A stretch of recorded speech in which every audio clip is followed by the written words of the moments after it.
Reminding or complementing, Haftarat, Vayakhel. As usual, my decision to discuss the Haftarot in the order the Parashot are read rather than the order the Haftarot themselves are read will likely mean that the Haftarah you read in Shul differs from the one we will discuss now. For that, I apologize. However, this is a decision I do not intend to change, so one of two things will have to happen. Either you will have to forgive me, or I will have to live with the fact that you won't. Once again, we will examine the differences between the Haftarot of the different traditions, and who knows, perhaps this time we will even attempt to understand their connection to the parasha. Or perhaps not. That is yet another thing you'll have to forgive me for, or not. The choice is yours. The two Haftarot we will analyze this week are found in Melachim Aleph Perek Zayin, and both begin with Hiram, the artisan who builds something for Shlomo's temple. The main difference between them lies in what Hiram creates. In the Sephardic Haftarah, we begin in Pasuk Yud Gimel and end in Pasuk Vav, and Hiram constructs two things. Two pillars named Yachin and Boaz, and the sea, a large water basin that no longer exists in Yerushalayim today, but apparently did in Shlomo's time. Let's focus on these two items, as that's precisely what the Haftarah does. After two introductory verses that present Hiram, psukim that closely resemble the parasha's introduction of Betzalel, the builder of the Mishkan, the Haftarah dedicates 8 psukim to the construction of the pillars and 4 psukim to the making of the sea. The description of the pillars includes their height, adornments, capitals, decorations, and of course their names. And the sea, a large circular pool, is described by its shape, embellishments, and the 12 oxen upon which it rests. This concludes the Sephardic Haftarah. The Ashkenazic Haftarah skips to the end of Perek Zayin. It also opens by referencing Hiram and the vessels he made. It describes the lavers, the shovels, basins, pillars, lattices, capitals, wheeled stands, the sea, oxen, cauldrons, all these made of bronze. Then Shlomo makes a gold altar, table, 10 menorot, tongs, snuffers, basins, spoons, fire pans, and fitting for the temple doors. This vast array of items earns the Ashkenazic Haftarah's 11 verses, 3 fewer than the Sephardic Haftarah, which, as mentioned, focuses only on 2 items. There are several possible meanings behind these differences between the Haftarot.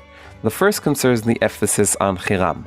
Both Haftarot introduce Hiram, but the Sephardic version highlights his role and compares him to Betzalel. He was filled with wisdom, understanding, and knowledge to perform all manner of work in bronze. The Ashkenazic Haftarah, in contrast, mentions him almost in passing. On the other hand, the Sephardic Haftarah references only new items not mentioned in the parasha, the pillars and the sea. In contrast, the Ashkenazic Haftarah describes all the vessels used in the temple service, both new, such as the pillars and sea and the wheeled stands, and old, such as the altar, menorot, and table. The Sephardic Haftarah completes what the Torah portion left out, and the Ashkenazic Haftarah reminds us of what these sources share. Another possible significance of these differences lies in the question, what is important? Both Haftarot discuss Hiram and both discuss the vessels. The Sephardic Haftarah focus on the part of that equates Hiram with Betzalel, and the Ashkenazic Haftarah, however, emphasizes the vessel that appear in both the parasha and the Haftarah. Perhaps for the Ashkenazic tradition, the central theme of the parasha is the vessels, while for the Sephardic tradition, the central theme is the person who made them. In other words, the Sephardic Haftarah focuses on the individual, while the Ashkenazic Haftarah focus on the subject matter. 2 more thoughts, both about what's not written in the Haftarah, and then I'll let you go. Between Psukim Kaf Vav, where the Sephardic Haftarah ends, and Mem, where the Ashkenazic Haftarah begins, the prophet described the wheeled stands, which support the 10 lavers made by Shlomo. Interestingly, these stands have ofanim and a structure adorned with kulbim, lions, and oxen, elements strongly reminiscent of Yechezkel's vision of the Merkavah. This comparison significantly elevates the status of the laver in contrast to the other vessels, and yet none of these verses made it into the Haftarah. The second omission comes immediately after the Ashkenazic Haftarah. After listing all the vessels, Pasuk Nun Aleph states that the work is complete and Shlomo brings them into Beit HaMikdash.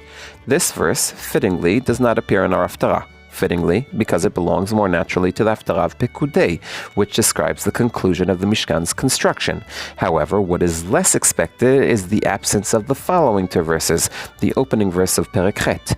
These verses describe how Shlomo gathers Makhil, the elders of all the people of Israel, to inaugurate the Mikdash. If you missed it, the word Vayakhel, he gathered, appears twice in these two verses, an important detail as it directly parallels the opening word of the parasha, Vayakhel. Yet, in the defense of those who selected the Haftarah, we might argue that despite the shared use of the rare verb, the purpose of the gathering in each case is different. Moshe gathers the people to fulfill Hashem's command. The men and women come to donate their resources, time, and skill to build the Mishkan and its vessel. Shlomo gathers the people to mark the conclusion of the building process. The people come to accompany the Aron to its new resting place. Which Haftarah do I find resonates with me? The Ashkenazic one that emphasizes the vessels and maintains continuity with the past? The Sephardic one that highlights the craftsman and invites us to complete what the Torah left unsaid? Or perhaps the Haftarah that was never written, the one that speaks of hidden matters and leaves it to us to decide whether to emphasize what is written or the deeper intent behind it? I don't think it really matters. What I find more interesting is which Haftarah resonates with you. Let me know in the comments.